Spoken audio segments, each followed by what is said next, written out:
ಮುಂಬೈನಂತಹ ನಗರದ ಓಣಿ ಕೇರಿಗಳಲ್ಲೂ ಕೂಡ ಮತಕಳ್ಳತನದ ಜಾಗೃತಿಯನ್ನು ಮೂಡಿಸಲಾಗ್ತಾ ಇದೆ.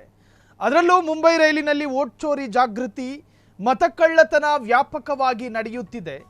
ಅಕ್ರಮವಾಗಿ ಆಡಳಿತಕ್ಕೆ ಬರುವಂತಹ ಪ್ರಯತ್ನಗಳು ಕೆಲ ಪಕ್ಷಗಳಿಂದ ನಡೆಯುತ್ತಿದೆ ಅಂತ ಜನರನ್ನ ಜಾಗೃತಿ ಮೂಡಿಸುವಂತಹ ದೃಶ್ಯಗಳು ಸೋಷಿಯಲ್ ಮೀಡಿಯಾದಲ್ಲಿ ಭಾರಿ ಸಂಚಲನವನ್ನು ಮೂಡಿಸುತ್ತಿದೆ.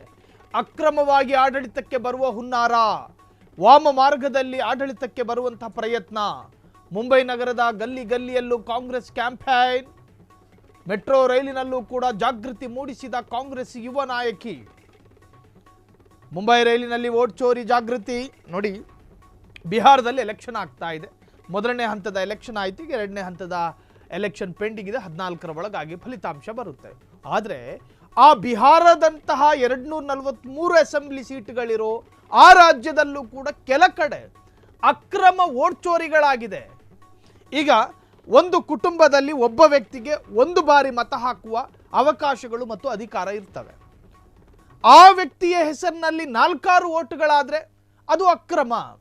ಒಬ್ಬ ವ್ಯಕ್ತಿಯ ಈಗ ಒಂದು ಪಕ್ಷಕ್ಕೆ ಅನುಕೂಲಕರವಾಗಿರುವಂತಹ ಧರ್ಮದವರ ಹೆಸರುಗಳನ್ನು ಪಟ್ಟಿಯಿಂದ ಅಳಿಸಿ ಹಾಕುವಂತಹ ಪ್ರಯತ್ನಗಳು ಸಾಕಷ್ಟು ಕಡೆಗಳಾಗಿದೆ ಎನ್ನುವಂತಹದ್ದು. ಇನ್ನು ಅದರಲ್ಲೂ ಕೂಡ ನಮ್ಮ ಕರ್ನಾಟಕದ ಬೆಂಗಳೂರಿನ ಮಹದೇವಪುರದ ಕಳೆದ ಬಾರಿಯ ಲೋಕಸಭಾ ಚುನಾವಣೆಯಲ್ಲಿ 60,000ಕ್ಕೂ ಹೆಚ್ಚು ಹೆಸರುಗಳನ್ನು ಅಳಿಸಿ ಹಾಕಲಾಗಿತ್ತು ಅಂತ ಸ್ವತಃ ಲೋಕಸಭೆ ವಿರೋಧ ಪಕ್ಷದ ನಾಯಕ ರಾಹುಲ್ ಗಾಂಧಿ ಆರೋಪ ಮಾಡಿದರು. ಪುಸ್ತಕಗಟ್ಟಲೆ ದಾಖಲೆಗಳನ್ನು ತೋರಿಸುವಂತಹ ಪ್ರಯತ್ನ ಅವರಿಂದ ಆಗಿತ್ತು. ಮಹದೇವಪುರದ ಲೋಕಸಭಾ ಚುನಾವಣೆಯಲ್ಲಿ ನಡೆದಂತಹ ಲಾಬಿಗಳು, ನಡೆದಂತಹ ಅಕ್ರಮಗಳು. ಅದೇ ತರಹ ಪಶ್ಚಿಮ ಬಂಗಾಳದಲ್ಲಿ ಇದೇ ತರಹದ ವೋಟ್ ಚೋರಿಗಳಾಗಿತ್ತು. ಅದಕ್ಕೆ ಸಂಬಂಧಪಟ್ಟಂಥ ವಿಡಿಯೋ ರಿಲೀಸ್ ಮಾಡಿತ್ತು ಕಾಂಗ್ರೆಸ್. ಅದೇ ತರಹದಲ್ಲಿ ಬಿಹಾರದಲ್ಲೂ ಕೂಡ ಇದೇ ತರಹದ ಪ್ರಯತ್ನಗಳಾಗಿದೆ. ಒಟ್ಟಾರೆ ಅಕ್ರಮದಿಂದ ಆಡಳಿತ ನಡೆಸುವಂಥ ಪ್ರಯತ್ನಗಳು. ಅಲ್ಲಿ ಪ್ರತ್ಯೇಕವಾಗಿ ಯಾರ ಹೆಸರು ಉಲ್ಲೇಖವನ್ನು ಮಾಡದೇ ಇದ್ರೂ ಕೂಡ ಒಂದು ಪಕ್ಷದ ಹೆಸರನ್ನು ಹೇಳ್ತಾರೆ ಅವರು. ಅಕ್ರಮವಾಗಿ ಆ ಪಕ್ಷದವರು ಆಡಳಿತಕ್ಕೆ ಬರಬೇಕು ಅನ್ನುವಂಥ ಪ್ರಯತ್ನದಿಂದಾಗಿ ಈ ತರಹದ ವಾಮ ಮಾರ್ಗವನ್ನು ಅನುಸರಿಸ್ತಿದ್ದಾರೆ ಅಂತ. ಹಾಗಾದರೆ ಈ ವೋಟ್ ಚೋರಿ ಅಭಿಯಾನ ಏನು, ಈ ಬಗ್ಗೆ ನಡೆಸಿರ್ತಕ್ಕಂಥ ವೋಟ್ ಅಭಿಯಾನ, ಅದರ ಸಣ್ಣ ಝಲಕ್ ನೋಡ್ಕೊಂಡು ಬನ್ನಿ.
ब्राजीलियन मॉडल है इंडिया में, इंडिया के नागरिक उन्होंने वोट किया। ऐसे हो रही है वोट चोरी, फेक आईडीज बना के जो लोग मर चुके हैं उनका भी वोट हो रहा है। इससे ब्राजीलियन जनता पार्टी बन गया है। अभी बीजेपी नहीं रहा, ब्राजीलियन जनता पार्टी बन गया है।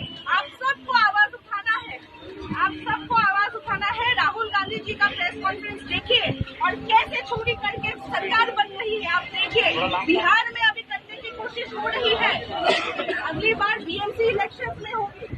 आवाज उठाइए।